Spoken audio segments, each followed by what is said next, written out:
The NBA announced LeBron James has been robbed of the MVP award. Okay, not for real. They announced Giannis Antetokounmpo won back-to-back MVP. Don't get me wrong, we're just very happy for him, but it's just wrong, and LeBron James should have won his 5th MVP. So in this video, I'll explain how this even happened and why LeBron should have MVP number 5.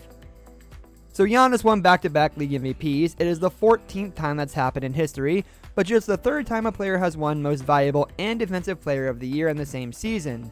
The point is, he's amazing, no one's arguing that, but anytime you make a video like this, LeBron should have been MVP, people act like you're saying Giannis sucks and doesn't deserve it, but that's not what we're saying. But LeBron was more valuable, and there's an obvious reason he wasn't chosen. The argument they make for Giannis winning MVP is Giannis put up about 30 points per game, 14 boards, and 6 assists in just 30 minutes a game. Back in 2010, when LeBron was 25 years old, he put up 35, 5, and 6 playing over 40 minutes a game. Same story with Michael Jordan at 25 years old. We have never seen a stat monster like Giannis in 2020. Combine that with great defense and the fact that his team had the best record and the media says he is the obvious MVP, the media's argument for Giannis is that his stats are unbelievable, like historic. We've never seen it. But that's the problem. Basketball shouldn't be all about stats, it's not played on paper. The media votes for this stuff, but the media has become more and more obsessed with stats in the last 20 years. I don't think that's a bad thing, by the way. I think sports should be smart.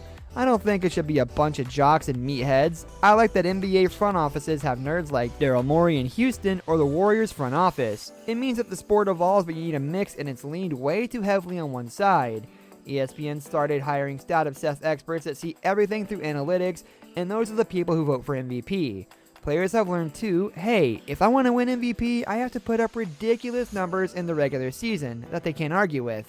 I have to be insane on paper, and the media members will vote me MVP.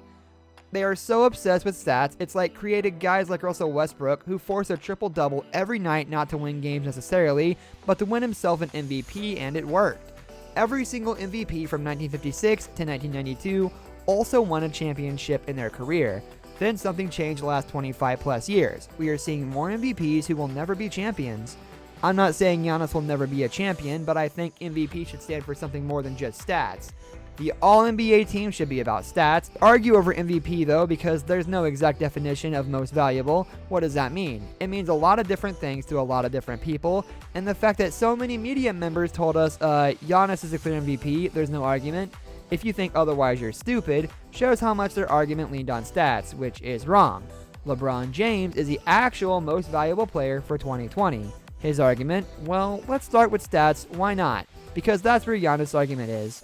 He played 5 more minutes per game than Giannis because his team needed him more, which in terms means he's more valuable. People will say that LeBron has Anthony Davis, so of course his team has a great record, but even with AD, the Lakers struggled when LeBron was resting. LA was average without LeBron at plus 0.1 points per 100 possessions. The Bucks were a good offense without Giannis at plus 4, 6. With LeBron, the Lakers jumped to about a plus 11 per 100. The Bucks were even better at plus 16. But it's clear by those numbers, LeBron was more valuable to the Lakers. Then you have the fact that LeBron James played a point guard for the first time in his career. And I know that storyline has been beaten to death, so I won't spend too long on it here, but I want to mention this one stat. LeBron was the best passer in the NBA. LeBron had 26.5 assist points created per game, Giannis was 15.4, but again, stats aren't the most important thing. While Giannis dominates most stats, LeBron wins impact stats, the stats that impact value.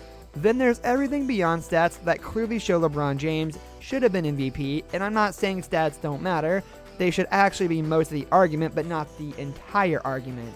People call LeBron the Wash King. He was 35 years old in his 17th season, coming off the first bad injury of his career. There were superstars around the league coming up, others teaming up like Kawhi Leonard and Paul George.